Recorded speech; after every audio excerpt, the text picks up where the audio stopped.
ഒരുപാട് വേദിയിൽ നടന്മാരുടെ ശബ്ദവും രാഷ്ട്രീയ നേതാക്കന്മാരുടെ ശബ്ദവും നിങ്ങൾ കേട്ടിട്ടുണ്ടാവും. തികച്ചും വ്യത്യസ്തമായിട്ടൊരു ചെറിയ സൗണ്ട് മാജിക്. തുടങ്ങട്ടെ? ശബ്ദം പോലെ തുടങ്ങട്ടെ? ഓക്കെ, ഞാൻ മൈക്ക് ചെക്ക് ചെയ്തുകൊണ്ട് തുടങ്ങാം. 1 2 3.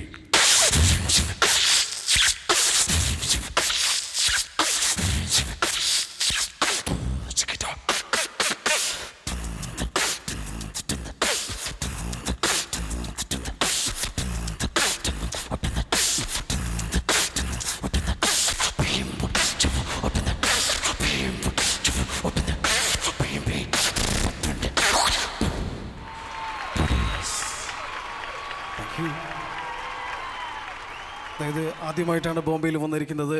ഈ ബോംബെയെക്കുറിച്ച് എൻ്റെ അച്ഛൻ പറഞ്ഞു തന്നിട്ടുള്ള കുറേ കാര്യങ്ങളുണ്ട്. ബോംബെ ബീച്ച് അതൊക്കെ കേൾക്കുമ്പോൾ ഒരുപാട് സന്തോഷമുണ്ട്. നമുക്കൊന്ന് ആ കടൽ തീരത്തേക്കൊന്ന് പോയി നോക്കാം. It's a wonderful see shore.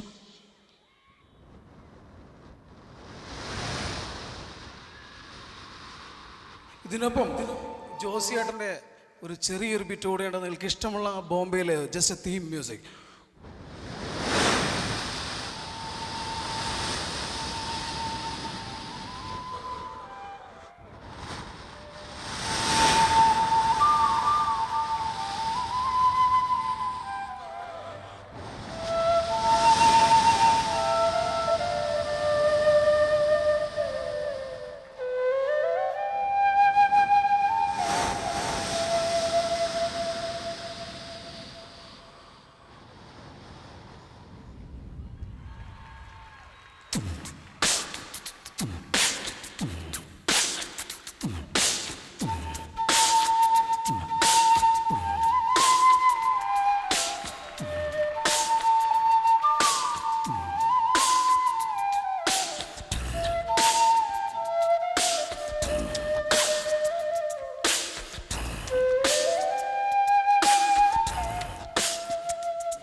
ഇനി നമ്മുടെ നാട്ടിലേക്ക് തിരിച്ചു പോകാം. നിങ്ങളെല്ലാവരെയും നമ്മുടെ കേരളത്തിലേക്ക് കൊണ്ടുപോകുന്നു. ഇന്ന് നമ്മളൊക്കെ മൊബൈൽ ഫോണിൻ്റെ അലറം അലക്കി വെച്ചിട്ടാണ് എഴുന്നേക്കുന്നത്. പക്ഷേ നമ്മുടെ നാട്ടിൽ എഴുന്നേക്കുന്നത് ആ പ്രഭാതം നമുക്കൊന്ന് ശ്രദ്ധിക്കും. ഒരുപാട് പക്ഷികളുടെ ആ ശബ്ദവും ഒരു നല്ല പ്രഭാതം.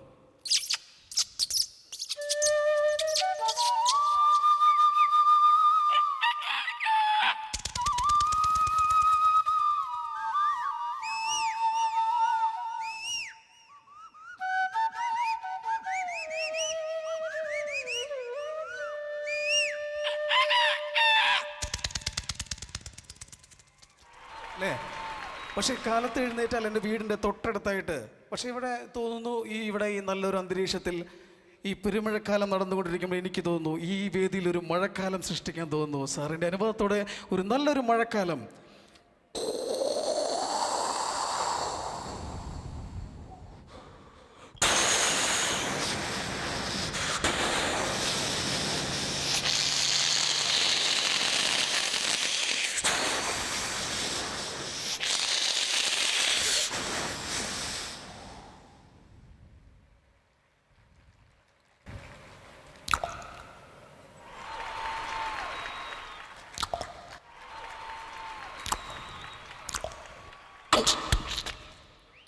ഈ സംഗീതത്തിൻ്റെ പെരുമഴക്കാലത്തിലൂടെ ഞാൻ നടന്നുകയാണ്.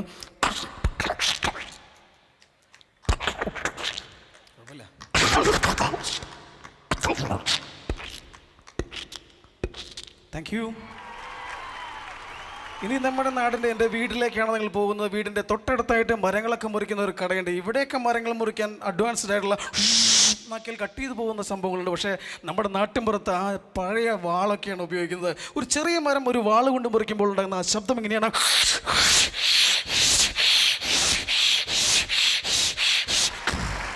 ഇങ്ങനെയാണെങ്കിൽ വലിയ മരങ്ങൾ മുറിക്കുമ്പോൾ ഇതിൻ്റെ ശബ്ദം എങ്ങനെ മാറും?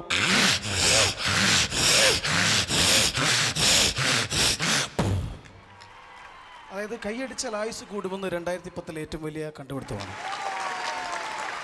Thank you. അപ്പോൾ ഇനി ഇപ്പോൾ മരങ്ങളൊന്നും മുറിക്കാൻ പാടില്ലാത്തത് കൊണ്ട് ഇനി വലിയ മരങ്ങളൊന്നും മുറിക്കാൻ പാടില്ല എന്നൊക്കെ വന്നുകൊണ്ട് പ്ലൈവുഡാണ് അവിടെ യൂസ് ചെയ്യുന്നത്. പ്ലൈവുഡ് മുറിക്കും. പ്ലൈവുഡ് എന്ന് വെച്ചാൽ മനസ്സിലായില്ലേ? പലക മുറിക്കുമ്പോൾ ഒരു പ്രത്യേക ശബ്ദമാണ്.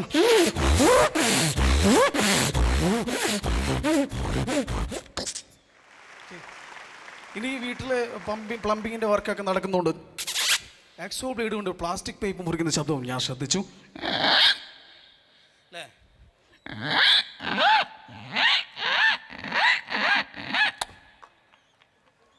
കൈയടിയില്ല, ബ്ലേഡ് പൊട്ടിപ്പോയി.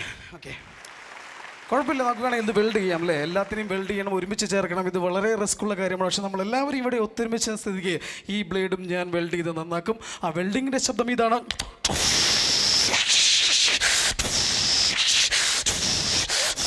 പക്ഷെ ഇത് വെൽഡ് ചെയ്യുമ്പോൾ ഗ്രൈൻഡ് ചെയ്യണമല്ലേ, മിനുസപ്പെടുത്താൻ വേണ്ടി വേറൊരു മെഷീനുണ്ട്.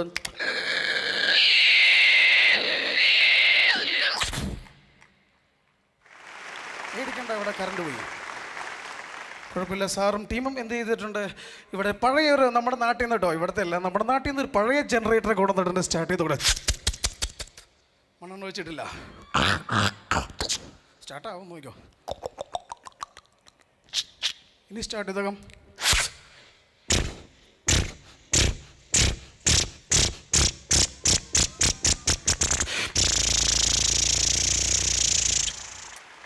കറണ്ട് വന്നപ്പോൾ എനിക്കൊരാഗ്രഹം, അതായത് ഒരു പാട്ടിൻ്റെ കാർത്തിക് സാറൊക്കെ വന്നുകൊണ്ട് ഒരു പാട്ടിൻ്റെ റിതം സുട്ടുവഴി സുടരി എന്ന് പറയുന്ന പാട്ടറിയോ? പാട്ടറിയുമെങ്കിൽ അതിൻ്റെ ഒപ്പം ക്ലാപ്പ് ചെയ്യണം.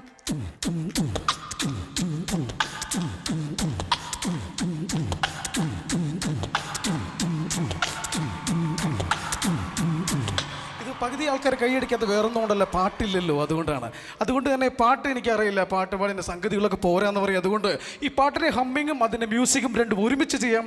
രണ്ടും ഒരുമിച്ച്, humming and the beat.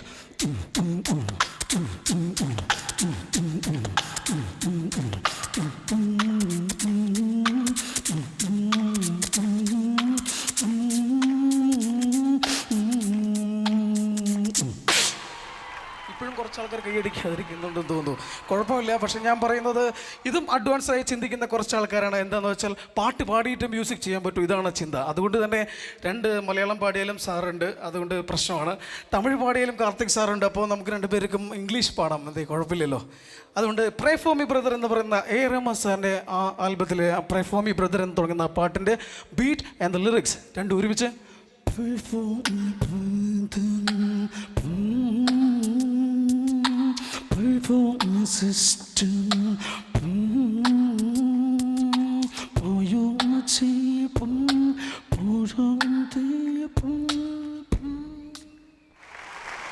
Thank you.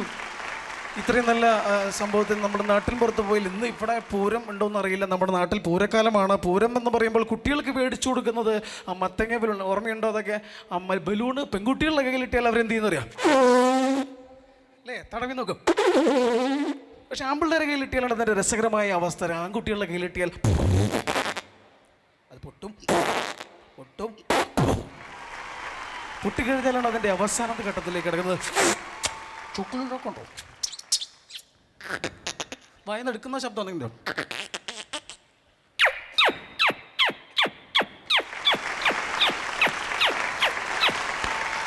ഇത് കഴിഞ്ഞപ്പോഴാണ് അടുത്ത അനൗൺസ്മെന്റ് തുടങ്ങി. അടുത്ത ഒരുപാട് വെടിക്കെട്ടായിട്ടുള്ള പരിപാടികൾ കാത്തിരിക്കുന്നു. അതുകൊണ്ട് തന്നെ ഒരു വെടിക്കെട്ട് കൊളുത്തി ഒരു പടക്കം പൊട്ടിച്ചുകൊണ്ട് തന്നെ ഞാൻ പോവുകയാണ്. തീ കൊടുക്കട്ടെ.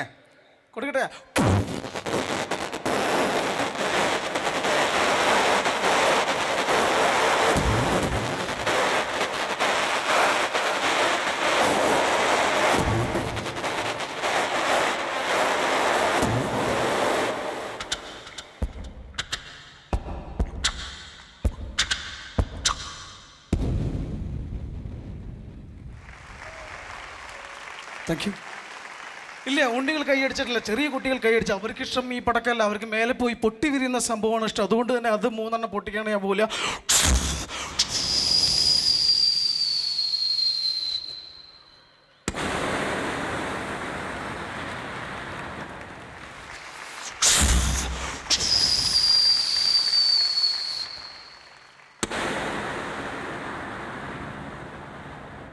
വരവേണ്ട